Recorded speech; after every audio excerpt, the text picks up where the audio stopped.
জুলাই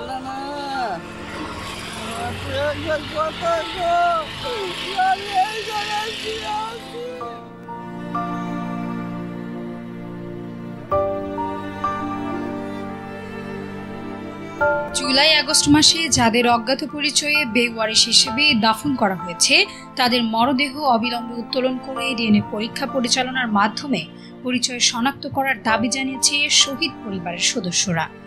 শুক্রবার বিকেলে রায়ের বাজার বুদ্ধিজীবী কবরস্থানে গণকবর শনাক্তকরণ ও সংরক্ষণের দাবিতে সংবাদ সম্মেলনে দাবি জানানো হয়।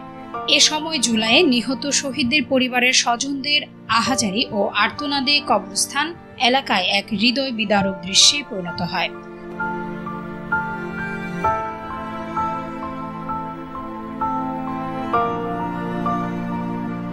নিহত সোহেলের মা কান্নাজড়িত কণ্ঠে বলেন, ছেলের লাশটা পেলেও সান্ত্বনা দিতে পারতাম, দেখতে পারতাম আমার সন্তান এখানে শুয়ে আছে, কিন্তু এখন তো জানিও না আমার সন্তান কোথায় শুয়ে আছে। আদর করে না, ওই যেরকম আমার আদর করছে। 13টা মাস হয়ে গেল ঘরের মধ্যে ওর লিগা কোনো জিনিস আমরা টের করতে পারি না।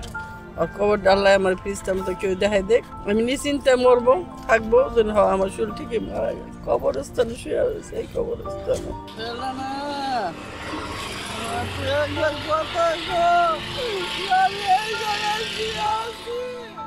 জুলাই গণহত্যা একটি নির্মম ও বেদনাদায়ক অধ্যায়।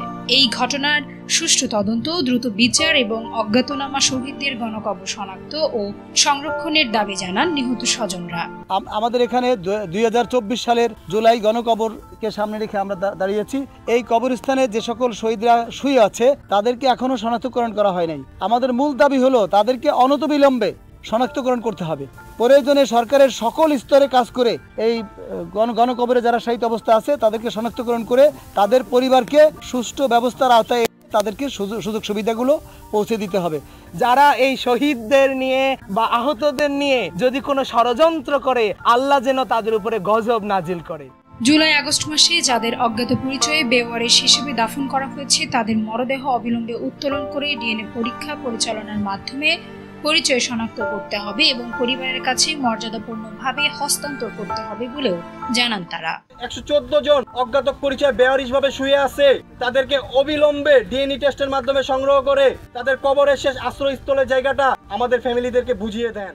কেন আমাদের স্বজনেরা এখনো অজ্ঞাত হিসেবে গণকবরে শুয়ে আছেন প্রশ্ন রাখেন নিহতদের স্বজনরা। পরিবারের কেউ এমনকি এই রায়ের বাজার বুদ্ধিজীবী কবরস্থানের 4 নম্বর ব্লক 114টা কবর, আজও জানি না আমার ভাইয়ের কবর কোনটা। এই ইন্টিরিম সরকারকে আমি বলতে চাই, কিছু প্রশ্ন করতে চাই। প্রশ্নগুলো হলো, আজও কেন আমাদের ভাইদের ডিএনএ টেস্টের মাধ্যমে শনাক্ত করা হলো না? বিগত একটা বছর আমরা বারবার প্রধান উপদেষ্টা এবং মাননীয় সরকারকে আমরা বারবার অনুরোধ করছি যেন প্রত্যেক যে আলাদা আলাদা করে আইডেন্টিফাই করে যেন এগুলি প্রকাশ করা। সংবাদ সম্মেলনে বক্তব্য রাখেন শহীদ পরিবারের রবিউল আওয়াল, ইমাম হাসান তাইয়ুম, ডক্টর কামরুল হাসান, গোলাম রহমান, নাবিল সহ আরো অনেকে।